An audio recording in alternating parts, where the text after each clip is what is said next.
Ladies and gentlemen, this is your host speaking. 10 guests are invited under false pretenses to an isolated island off the coast of Devon. They are confronted with deeds from their past via recording and are unaware of who and where Mr. and Mrs. UN Owen are. Soon the guests begin to die, one by one, with their deaths resembling those from the 10 little soldier boys. With each death, a figurine is taken from the table, and each remaining guest must figure out who the killer is before it is too late. Hello, I'm Ainsley, and this is Ainsley Reads, where we discuss, critique, analyze, share book recommendations, do book tags, and so much more. This is episode 3 in a series I'm doing where I'm rereading the work of Agatha Christie and sharing some of my personal thoughts, opinions, as well as the history of the novel with you guys. Today we are discussing And Then There Were None, Agatha Christie's best-selling novel, the best-selling mystery of all time, and the 7th best-selling book of all time. Agatha Christie is only outsold by William Shakespeare and the Bible, making her the 3rd best-selling author of all time. And when you consider William Shakespeare as a playwright and the Bible as being a work of religious literature written by many people over the course of several years and then readapted in various different versions, that makes Agatha Christie the best-selling novelist of all time. And I think that's really huge. Of course, Agatha Christie has a few problems. She does come from a very aristocratic family. She's very wealthy, has a lot of privilege. But one of the best things about reading her work, especially from today's point of view, is anytime you can tell how she recognized the corruption within the wealth disparities in the UK and things that she witnessed abroad. This does not make her perfect or any of her ideals perfect. I just wanted to mention that because that does come across in And Then There Were None. And Then There Were None was released in 1939 to much praise. The original published title contained a racial slur, and unfortunately this continued to be published for a little while until it was eventually changed to 10 Little Indians. It was published in January of 1940 in the US under the title And Then There Were None. In 1945, the film adaptation used the American book title, and the play's publication in 1946 used 10 Little Indians. An American paperback was published in 1964 that also featured 10 Little Indians. Up until the 80s, there were publications featuring the original title in England, and there are copies in other languages that continue to use the original title. The original film adaptation and the play features a few differences throughout the story that completely changes the ending. In my opinion, these changes that were made in both the play and the majority of the adaptations tends to thwart the original meaning of the work, and a lot of the themes are not there because of it.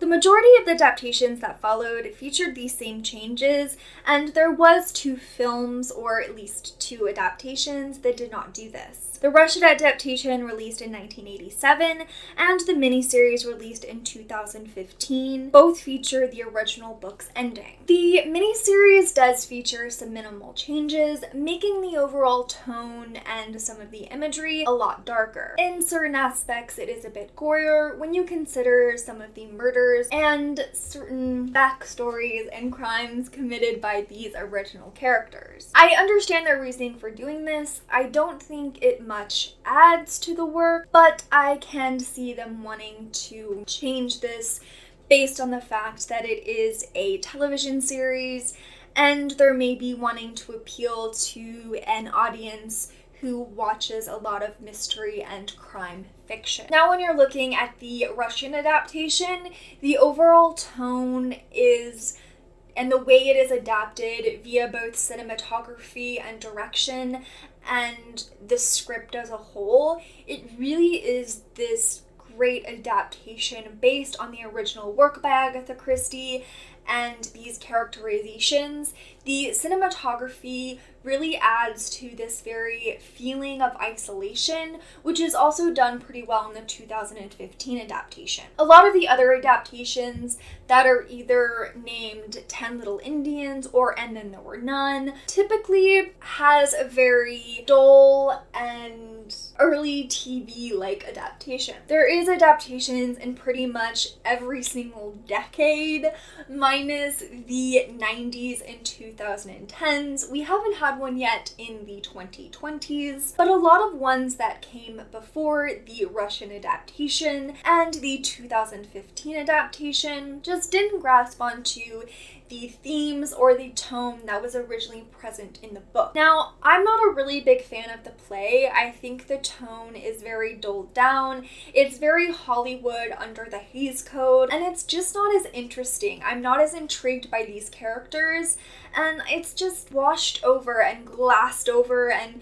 made to look very polished, where in the book we see some of the worst in humans, particularly in the case of this book, English white people. Now, this can be said anywhere you go, whether it be looking at upper class people, American white people, but we're looking at a specific class under the guise of Agatha Christie in saying that these people think of others as being savages, and they themselves have also committed horrific atrocities. One of my favorite characters in this is probably the worst person in this book, and that is the character of Philip Lombard. Now, the reason that I like this character is because he is incredibly arrogant and narcissistic. He thinks of himself as so much better than everyone else, except Vera, who he considers to be most like him, and it's not just him that thinks that as well. Vera, on the other hand, thinks him to be so much worse than her, and she condemns his actions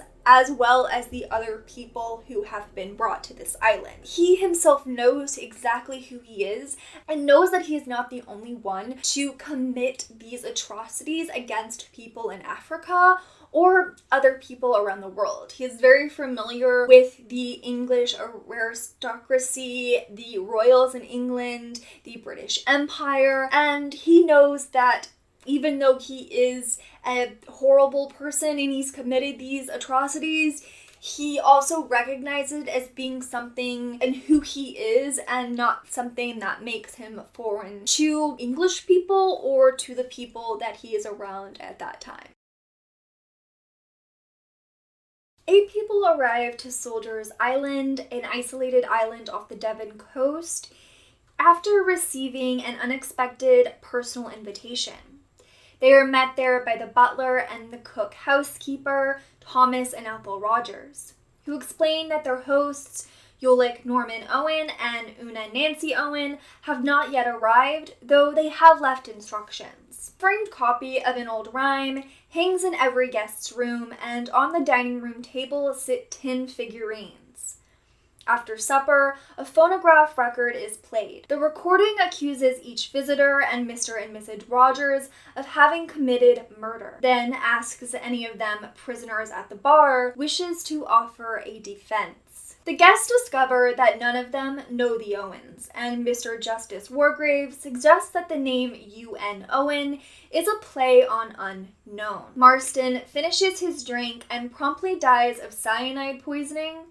Dr. Armstrong confirms there was no cyanide in the other drinks and suggests that Marston must have dosed himself. The next morning, Mrs. Rogers is found dead in her bed, and by lunchtime, General MacArthur has also died from a heavy blow to the back of the head. The guests realize that the nature of the deaths corresponds with the respective lines of the rhyme, and 3 of the figurines are found to be missing. The guests suspect that U.N. Owen may be systematically murdering them and search the island, but find no hiding places. Since no one else could have arrived or departed the island unassisted, they are forced to conclude that one of the 7 remaining persons must be the killer. The next morning, Mr. Rogers is found dead at the woodpile, and Emily Brent is found dead in the drawing room, having been injected with potassium cyanide. This mirrors the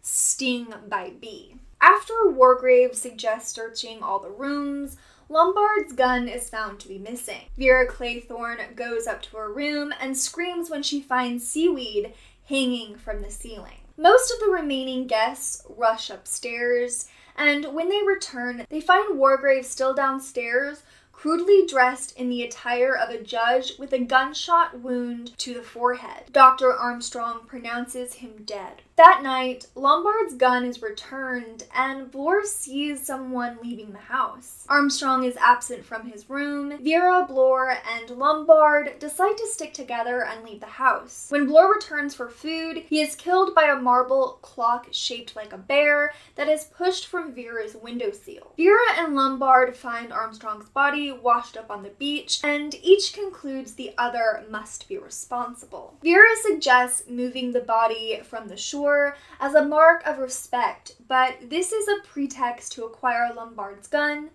When Lombard lunges for it, she shoots him. Vera then returns to the house in a shaken, post-traumatic state. She finds a noose and chair arranged in her room and a powerful smell of the sea. She is then overcome with guilt over what she has done, and she hangs herself in accordance with the last rhyme. Scotland Yard officials arrive on the island to find that nobody is left alive. They discover that the island's owner, a sleazy lawyer, and a drug trafficker called Isaac Morris had arranged the invitations and ordered the recording. However, he had died of barbiturate overdose on the night the guests arrived. The police reconstruct the deaths with the help of victims' diaries and a coroner's report.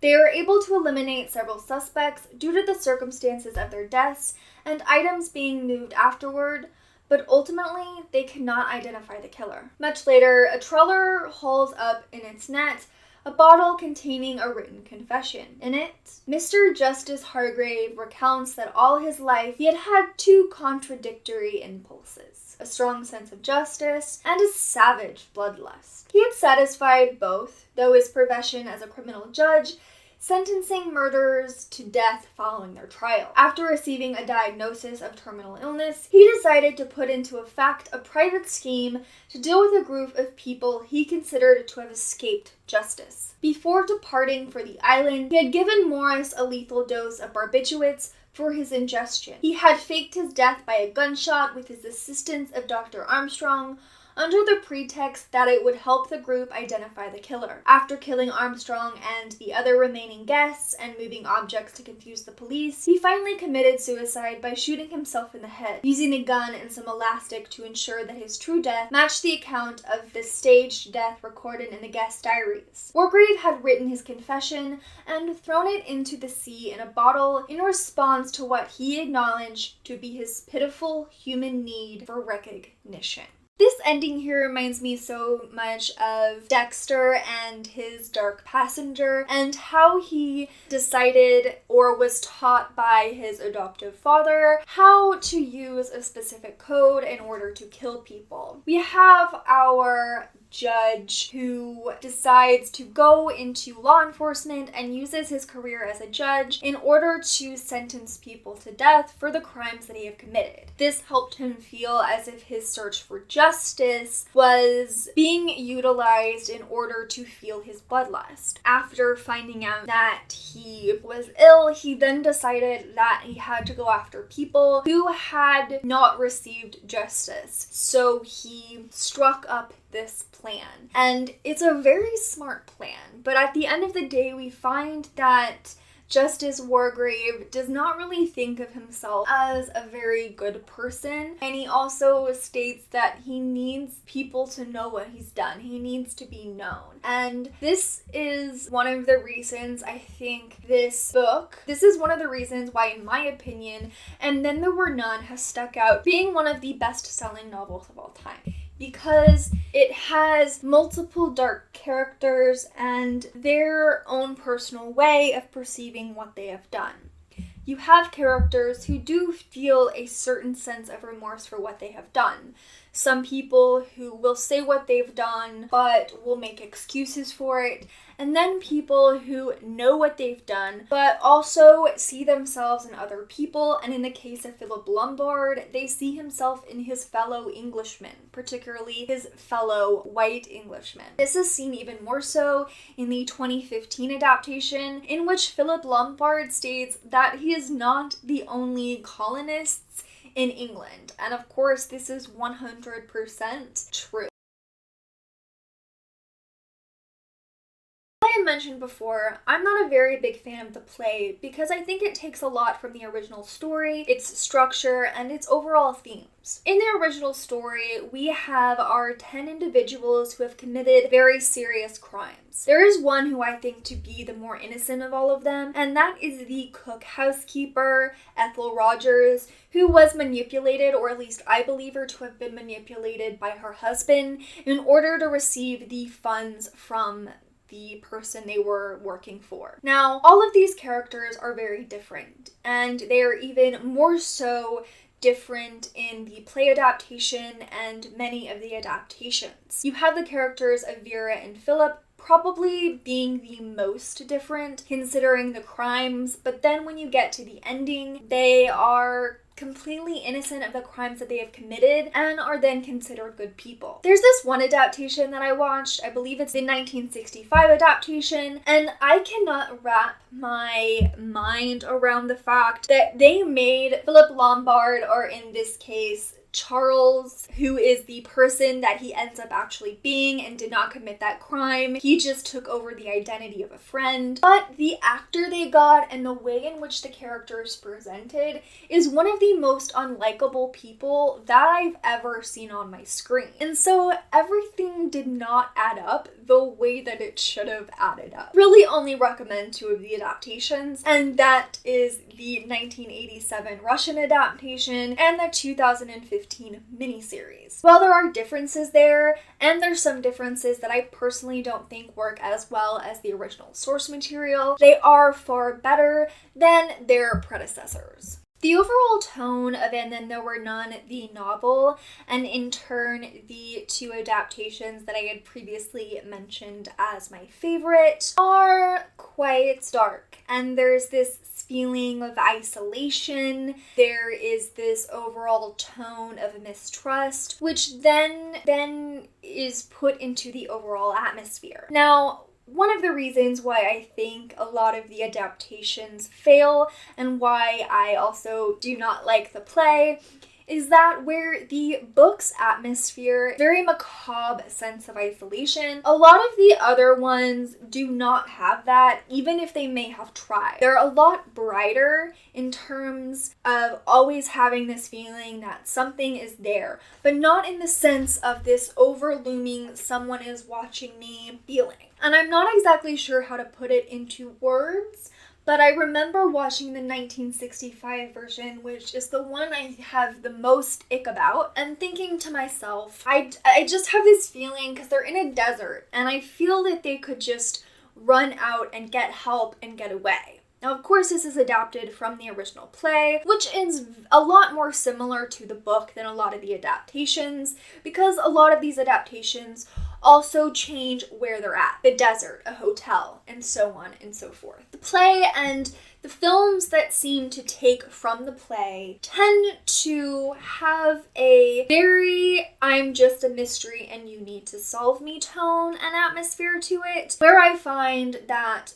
the Russian version and the miniseries version, along with the book itself, tend to have a very structured tone, as well as really getting into the nitty-gritty of being isolated, being uncertain of what is going on, and it's very macabre and horrific, and you get this feeling and sense of untrustworthiness in the way that Agatha Christie wrote the original novel and those two adaptations and how they were adapted. I find that the people who adapted these ones did a very good job, where a lot of the other ones, including the 1945 film, just didn't have the same zhuzh that the book does. Now, the 1945 adaptation that came before the play, and the one that I feel inspired the play, especially since the play came out after, was done during the Hays Code in America, and so there was certain things that were not allowed to happen. So I completely understand their reasoning for making the changes that they did. I did not hate that adaptation. I do like some of the characters and the way they were presented. The fact that it's made in black and white and the beautiful set,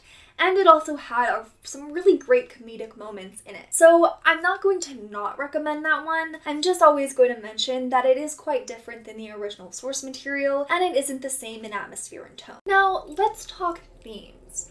One of the big themes that is present in And There Were None is the need or the search for justice, whether it's done in a good way or whether it's done in a bad way. And it's really hard for me to say in a good way because, of course, when this was written, when it was published, and where these characters live in, the death penalty still existed in England and people were hanged.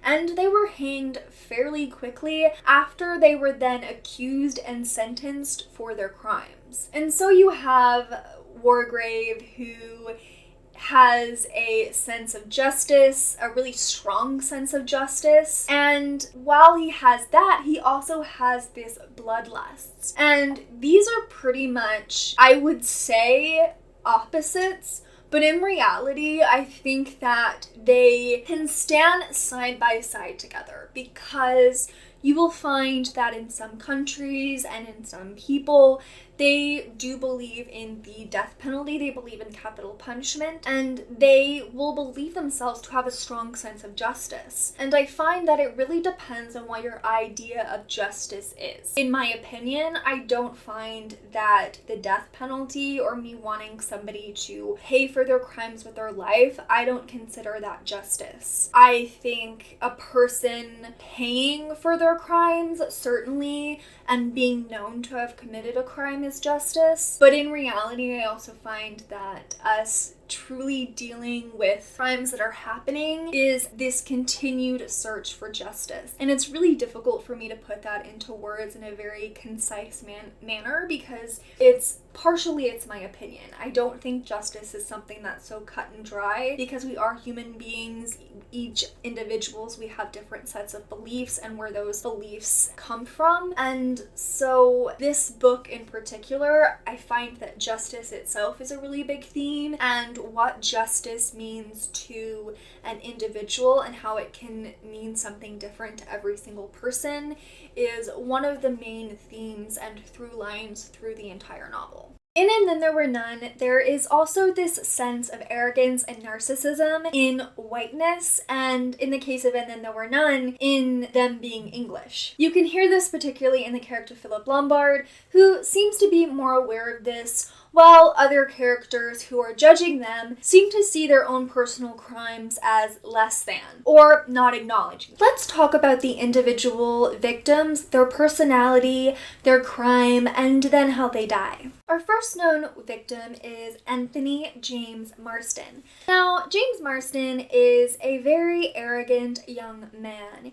He does not take any responsibility for his actions, and when he's accused of knocking over and killing 2 young children while recklessly driving and speeding through a neighborhood, he does not take responsibility for those actions, and those poor kids did not get justice. So he was then invited to this island where he was choked after drinking poisoned whiskey. In this poisoned whiskey, there was cyanide, and he was poisoned by way of his glass, so no other people could become a victim to this poisoning. In the nursery rhyme, it is, 10 little soldier boys went out to dine, 1 choked his little self, and then there were 9. He was the first killed, and so from the point of view, once you get to the end, it seems as if his crime was simply nothing intentional, though he was being reckless and it caused the death of 2 young children. So in the eyes of our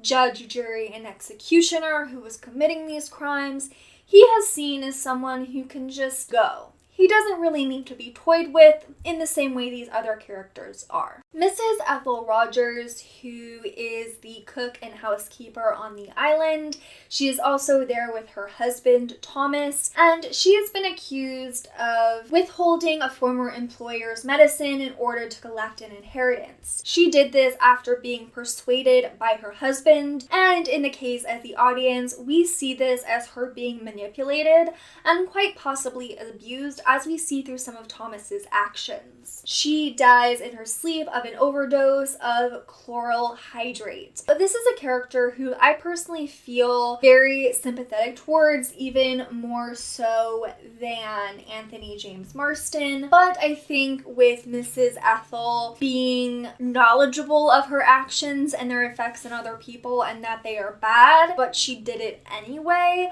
I see that as our judge's reasoning for having her be second on his list. Her nursery rhyme is, 9 little soldier boys sat up very late, one overslept themselves, and then there were 8. General John Gordon MacArthur committed a crime in which he ordered a younger officer to undertake a mission where he was almost guaranteed to be killed. He committed this crime after MacArthur accidentally found out that the man was having an affair with his wife. General John Gordon MacArthur is a very prideful man, and this is what caused him to send this young man to his death. And this technically may not be considered a crime, but it is morally irreprehensible. He could have just left his wife, but he was far too prideful to do so, and then decided to get this young man killed. He was killed by a heavy blow to the head, and his nursery rhyme is, 8 little soldier boys traveling Devon. One said he'd stay there, and then there were 7. Thomas Rogers is the butler on the island,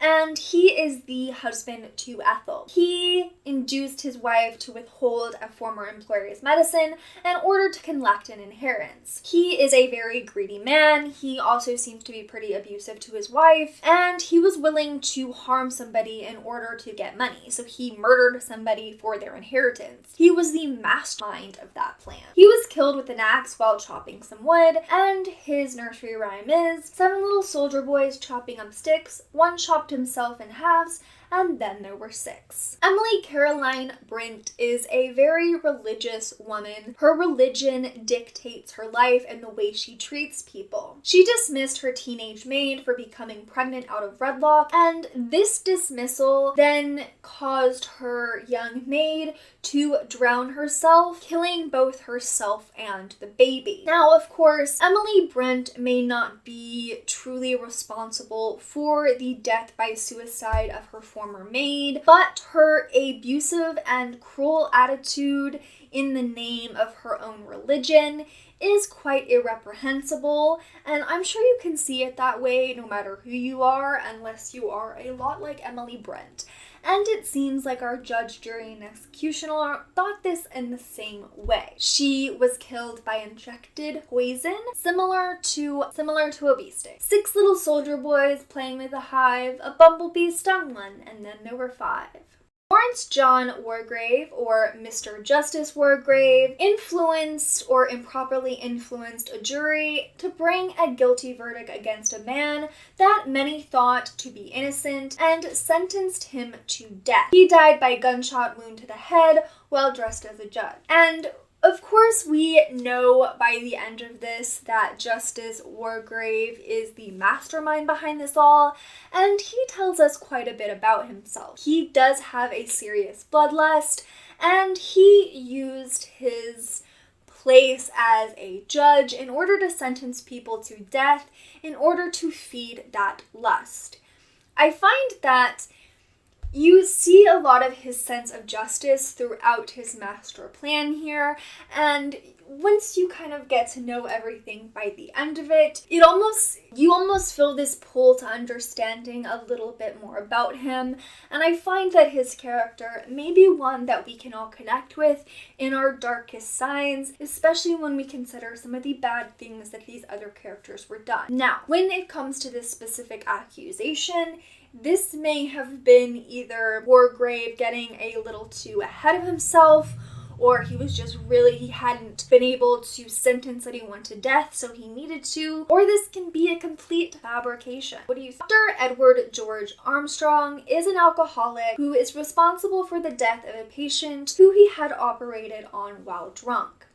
He is drowned after being pushed off a cliff into the sea. Our character, Dr. Edward George Armstrong, may not be the worst person in the world, but much like the first victim, he is quite reckless. What makes him different from our first victim is that Dr. Edward George Armstrong is a grown man with an addiction, and he has not gotten himself the help he needs in order to be a doctor.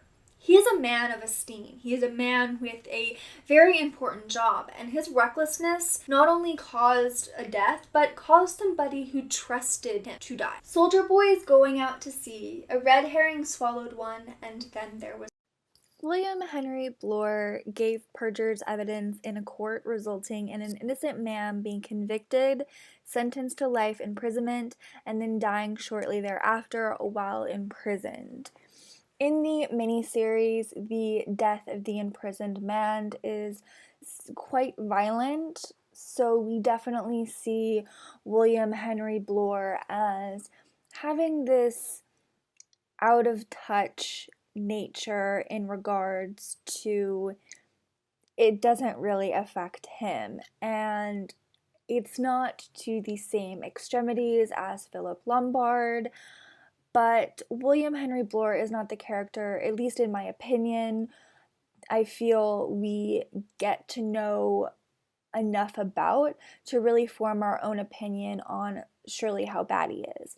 Now, when he's at 8 and he's one of the last to die, I can assume that our judge, jury, and executioner, the person who's playing this, is seeing him as a really bad person. He basically used the so-called justice system in order to do something bad, really. He wasn't able to do it with his own hands, and he did it with someone else. And we really have to see these victims through the judge, jury, and executioner that has decided that each of these victims has not had their day in court, has not been served justice, and so he then decides to do this.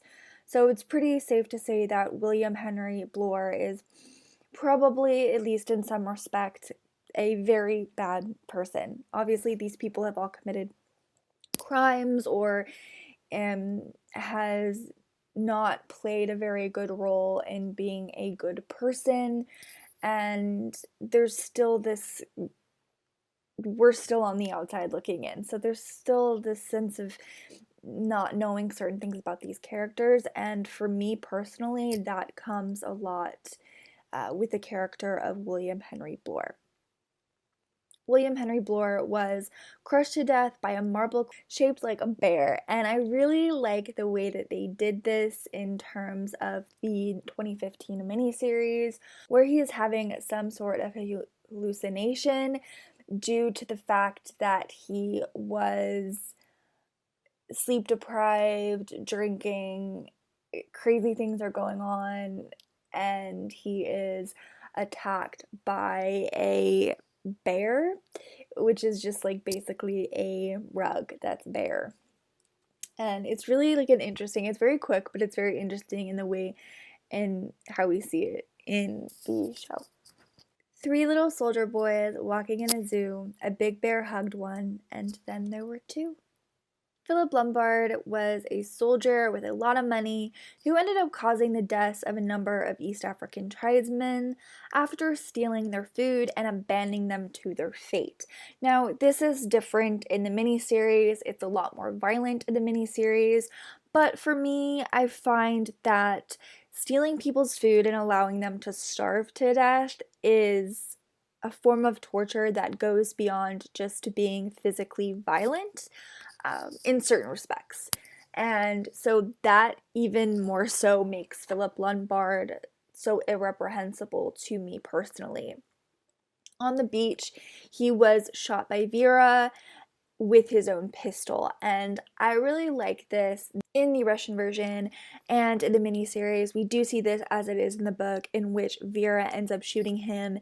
There's obviously this major distrust going on, and I honestly think that if it wasn't for Vera shooting Philip, Philip would eventually ended up shooting her if that was the only way he felt that he could get out of this situation. There isn't really this camaraderie that we see as an audience, or as Philip Lombard wants Vera to see.